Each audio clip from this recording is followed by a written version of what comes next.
Hello everyone, welcome to another episode of Raise Asia. So today I want to talk about dispelling stereotypes. So a few weeks ago I had a lovely conversation with a young Australian Asian entrepreneurial woman, and we spoke about many different topics regarding Asian culture, Asian taboos, and along with that I've had a few altercations with people online. And tonight I spoke with my mum, pardon me, and we got talking about the restrictiveness of Asian parents. And I've been telling all these people, by the way, why are we insisting on keeping a stereotype that was assigned to us? And nobody who we know actually adheres to the stereotypes. So just a quick zip through history for those of you who don't know, stereotypes are basically assigned to the coloured people by Western people in general. And the reason why that is so, if you actually just think about it, it's quite logical because Western Europeans conquered about 80% of the world's geographical land patch. And along with this imperial reign comes colonialism. And in order to understand the locals, of course, you have to learn a little bit of the language. And their characteristics were noted down in books. So future colonialists could have a handbook, so to speak, on how to control the natives. So that's why you will see stereotypes being assigned to us, but very few stereotypes of Western people being assigned to them by other people. Of course, each culture, we are aware of certain things that we say pertaining to a certain group, but of course it's not as numerous as the stereotypes that are pinned onto Asians and Africans and Indians, etc. So the topic with Mum was pretty easy. So she was talking about, she ran into one of her friends from days gone by, before when they still had the restaurant. And so this woman, who's now a friend, used to be a customer. And she's a Malaysian Asian woman, and her parents opposed a certain marriage, interracial marriage, and ostensibly she has remained single ever since then. So, and my mum was just saying, yeah, parents shouldn't interfere with kids' life, and I agree. Ultimately, choices are choices that should be made by the individual. But then, how did this parlay to an Asian characteristics as opposed to that particular person not being able to let go of the control that she had over her children? So this woman now, I suppose, is quite senior in age, and I don't know if she's got a partner or not. My mum didn't ask, but basically, my mum feels her mother was responsible for the situation that she's in now, whatever that may be. And so that's when I had to ask my mum, like, but how many Asian parents do actually interfere? Like, we know enough of the Asian community in Australia and in my mum's homeland, and we know lots of people from Hong Kong. We know lots of people from Taiwan as well, and from China mainland. None of them are particularly dominating or controlling towards the kids. And I think people conflate things. As soon as you hear Asian family, it's like any form of objection or questioning, like just normal stuff, people naturally interpret to be that of a tiger parent controlling. Um, it's like some malevolent trait that exists only in Asian culture. And that's when, but Asians even criticize themselves for it. But we've got to look at things in a more balanced manner. Even in a European family, I am sure, should your 15-year-old daughter come home and say, Mum, I actually want to bang the whole football team because I'm interested in the sexual release of teenage boys. Can I get your okay? I highly doubt there will be like a parent that will actually say, okay, honey, um, don't be too late coming home, like give them 5 minutes a pop and be back by tea. I'm sure no parent would actually say that. Even a Western parent would say, are you out of your mind, Emily? You get your ass back here. You're grounded for a month. That would be the normal reaction, right? Why would an Asian parent who says pretty much the same thing be condemned? And say a Western parent would be just marked off as being concerned. Like, that's crazy. So the biggest problem is none of the Asians who we know in Australia, nor the ones back home, have ever enforced strict rules. And it's always some other Asian parent that they've heard of. And this other Asian parent that they've heard of enforcing these strict rules are always from the media. It's like someone in like that's like made it on a news article, right? And we all know what that means. If you make it on the news, you make it there precisely because you're an anomaly, not the norm. And even statistically, I would say when it comes to just gauging sentiment, these feelings are skewed because of these stereotypes. Okay, now for example, when I was a teenager, I wanted to be a fashion designer because I was really into, the whole Donna Karan and Calvin Klein, yada yada. And I was really into making my own clothes, very unsuccessfully, mind you. And so when I finished high school, I wanted to go to fashion school. And my mum said, you can apply, you can try. And I did, and I got in. And then my mum said, you have to think realistically. That's an industry which is quite heavy on having connections. And so if you don't have maybe the social connections, it's not impossible, though it could prove to be quite challenging because my mum had another friend whose daughter also graduated from fashion school, and basically she was working as a checkout chick. I mean, not that it's dishonorable or not shading anybody who does do frontline service work, but of course it's a world away from what she wanted to do or how she could have parlayed that skill. So then I thought to myself, that's actually true. I like clothes, but why not just wear them? Why not just buy them?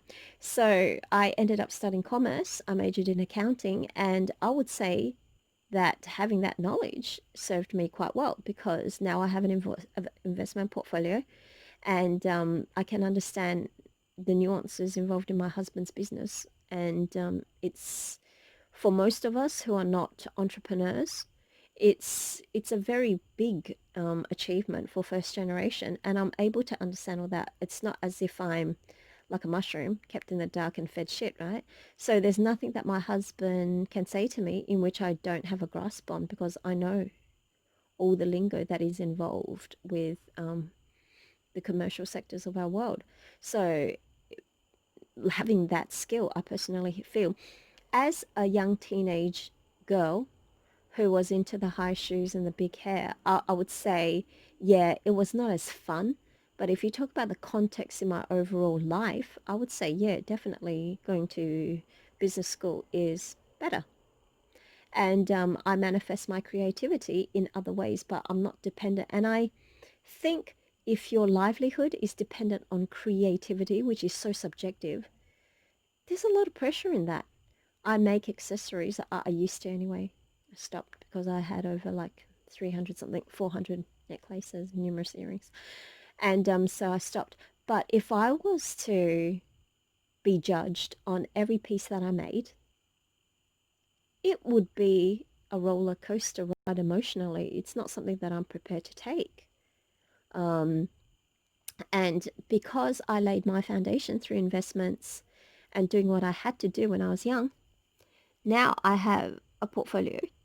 And like Virginia Woolf, I have a room of one's own. And so now I can dedicate myself to writing. I mean, I'm not in any way rich, but I can survive now. And I don't have to work a job that I don't like. I have, yeah, I work 3 days a week and I have ample time to dedicate to fitness and to my writing and to my reading. And I'm very happy at this stage. So I think taking a more pragmatic approach, there's nothing wrong with that. And my mum never stopped me. If I was insistent on becoming a fashion designer, she would have let me. But I am naturally maybe a cautious person, and this is just a disposition. This is not something that I crave or I, seek in particular. It's just I'm naturally endowed with maybe more common sense than I am with being flighty, even though I can be a little bit of a daydreamer.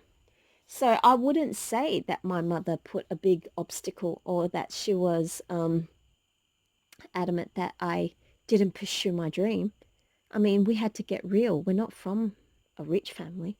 So it's not as if I could be like, say, who now works for Chloe, McCartney's daughter.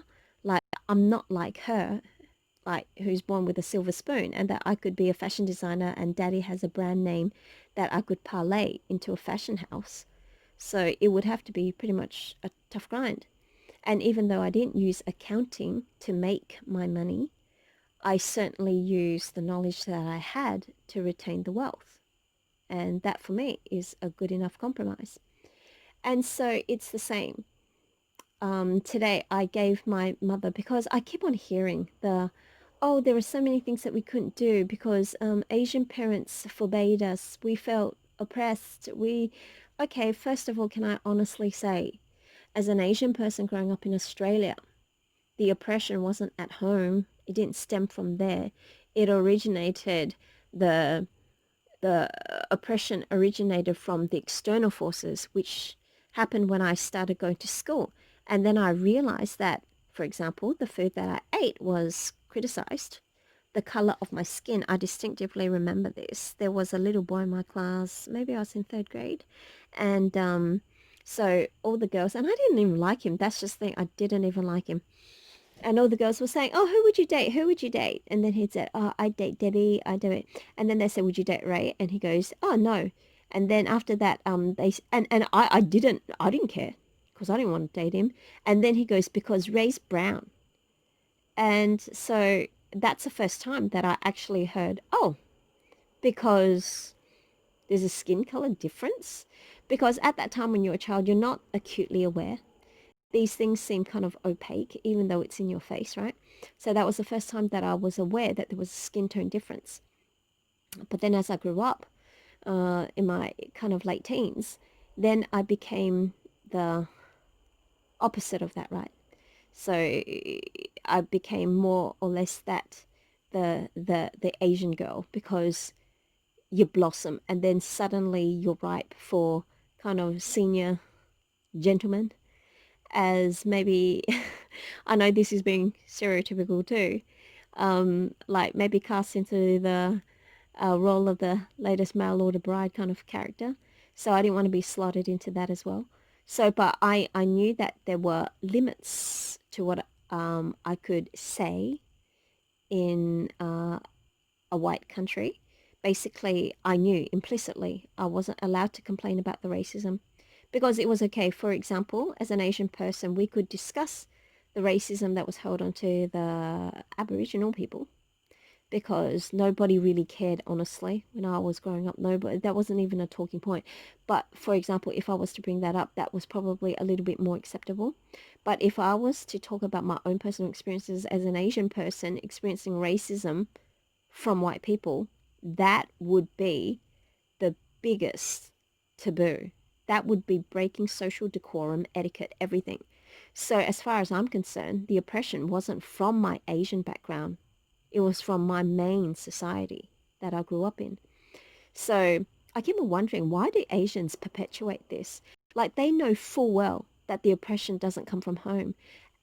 At the most, parents would question your judgment, and that's with any parent, be they white or black or Asian. They would, because most kids are not exactly the most lucid of minds, because when you combine hormones with an undeveloped prefrontal cortex, you're not in the best state to make decisions.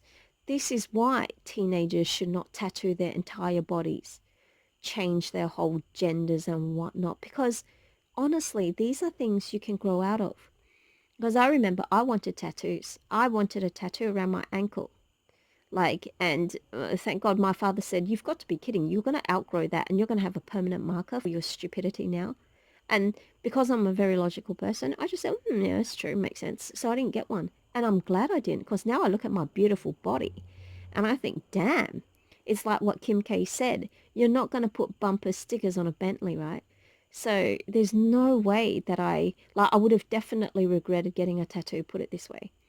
Um, so now I look at all the idiots with getting inked, thinking that this trend is going to last forever. You can trust me on this one.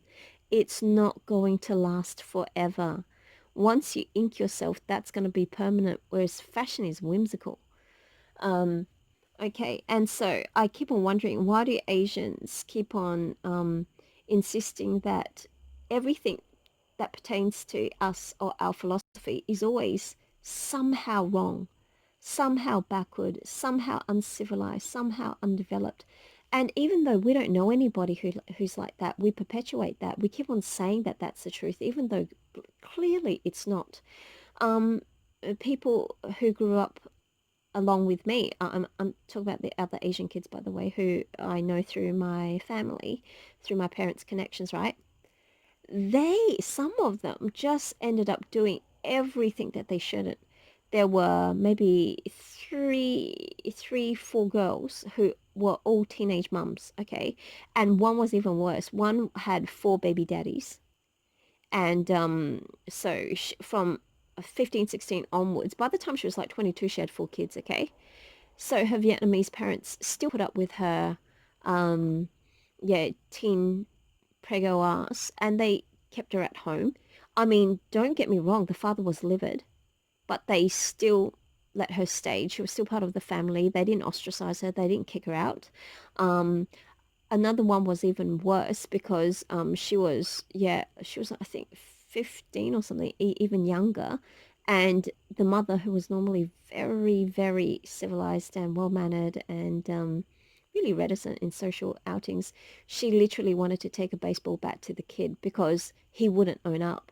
Like, he basically abnegated his responsibility and he wasn't willing to become the baby daddy, as in a full-time. He just wanted to be the sperm donor, basically, but he wasn't ready for the responsibility. And another one who went to Australia the same time with my father because they were childhood friends. And when my father had the opportunity to go to Australia, my father took him along too. And his daughter, she was another teen pregnancy, and she basically got married. She didn't marry the first one. She only had a kid with them, and then she married another guy, and she had maybe her third or fourth kid. So she's got like, I don't know, maybe three or four kids in total, but they're all like two different fathers. And yeah, so, and I know some Asian kids who started doing drugs as well, and the parents were basically like prostrating themselves to them and begging them, like on bended knee, and saying, please, can you stop doing drugs? Because basically they were blowing their parents' money all on drugs. The only, I suppose, if you wanted me to really point out a stereotypical Asian parent incidents, would involve one particular family, and the elder son, um, the primogenitor, um, when it was time for him to go to university, apparently the parents and his relatives had a family meeting on the best course for him to study. But outside of that case, nobody, nobody put any limitations or restrictions on the kids. I'm sure they advised them, like my mum advised me, but nobody was stopping their kids from pursuing a dream. And I think it's this kind of narrative that the West loves to paint, this binary narrative that you can either be logical or you can be artistic, but you cannot be both. And I think that's what gives rise to, because a lot of Asians are dumb enough to actually believe that the Western philosophical stance is inerrant. So then they believe, oh yeah, well that's true. If they said it, it must be true. Well, no, it's not. We got to examine how creativity comes about. Creativity comes about when the base knowledge is amazingly strong.